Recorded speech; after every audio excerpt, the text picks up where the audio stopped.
Hey everyone, and welcome. Have you ever stopped to wonder how the device you're watching this on actually thinks? Well, today we're going to pull back the curtain on the fundamental language of all digital technology. It's called Boolean Algebra. Let's dive in. It all really boils down to this one simple question. Think about it, from your phone unlocking with your face to an enemy in a video game deciding to attack. Every single action is the result of a decision. But how can a hunk of metal and plastic make a choice? The answer, it turns out, is incredibly simple, and it all starts with just two options. Yep, that's right.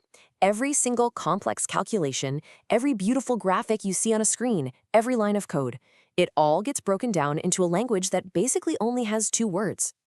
And that system is called Boolean algebra. It's this world where absolutely everything is either false, which we represent with a 0, or true, which we represent with a 1, off or on, yes or no. It's this extreme simplicity, this binary system that gives computers all their power. Okay, so if 0 and 1 are the words, how do we start forming sentences?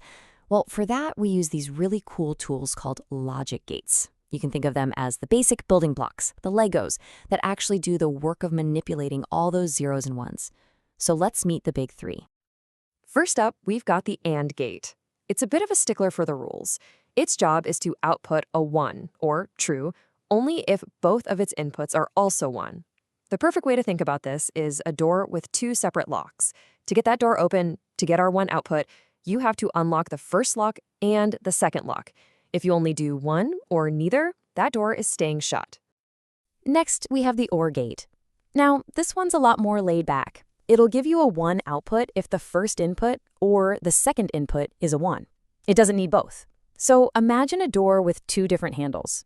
You can open it using the first handle or the second handle, or hey, even both at the same time. As long as at least one of them is being used, that door is swinging open.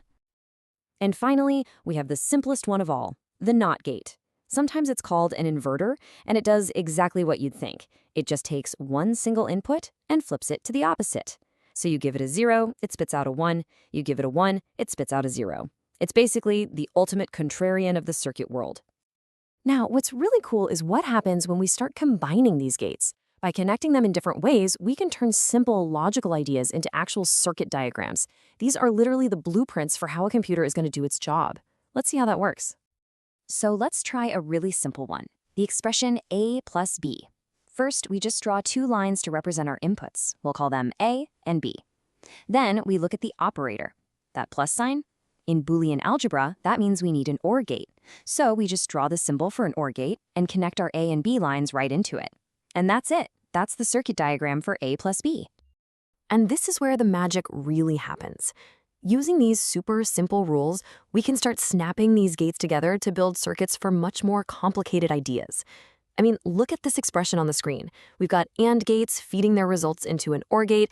This is exactly how complexity is built from these incredibly simple pieces. So we've got our blueprint for a circuit, but how do we know it actually works? I mean, for every single possible situation? We can't just cross our fingers and hope for the best. We need a way to test it systematically, and that's where something called a truth table comes in.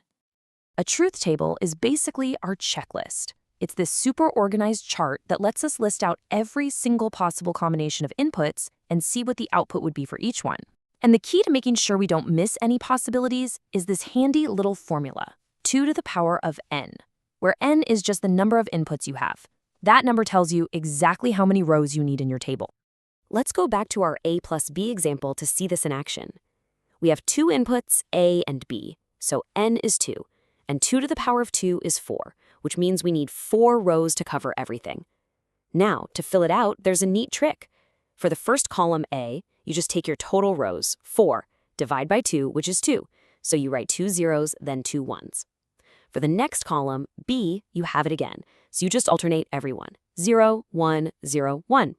Now our inputs are all set, and we just figure out the result. 0 or 0 is 0. Everything else has at least one 1, so the rest are all 1s. So what if we have 3 inputs, A, B, and C? Well, 2 to the power of 3 is 8, so we need 8 rows. But the pattern is exactly the same. Half of 8 is 4, so for column A, we write 4 zeros, then 4 ones. For B, half of 4 is 2, so we do 2 zeros, 2 ones, 2 zeros, 2 ones. And for C, half of 2 is 1, so we just alternate 0, 1, all the way down. See?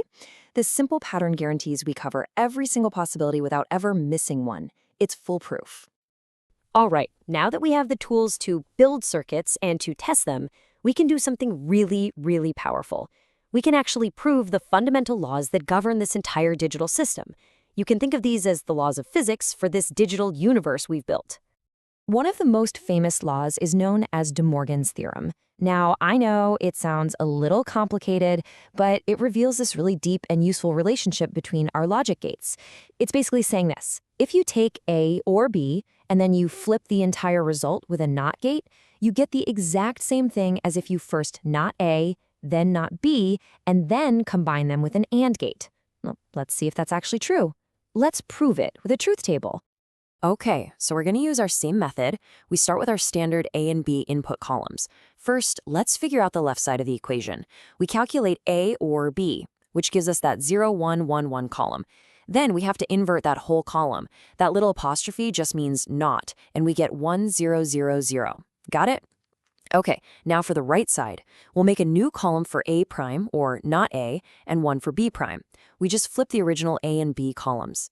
Then we AND these two new columns together. 1 and 1 is 1, but for all the other rows, we get a 0.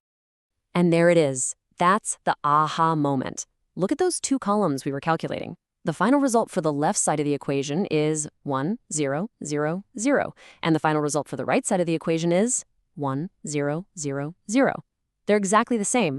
We just used a simple truth table to prove that this fundamental law of logic is absolutely true. So when you just take a step back, it's pretty wild, right? We started with just a 0 and a 1. We added 3 incredibly simple little tools, our logic gates, and from that we can build and prove the laws that literally govern every single computer on the entire planet. It really makes you wonder, if these simple rules are the foundation for everything we have right now, what new worlds are going to be built on them next?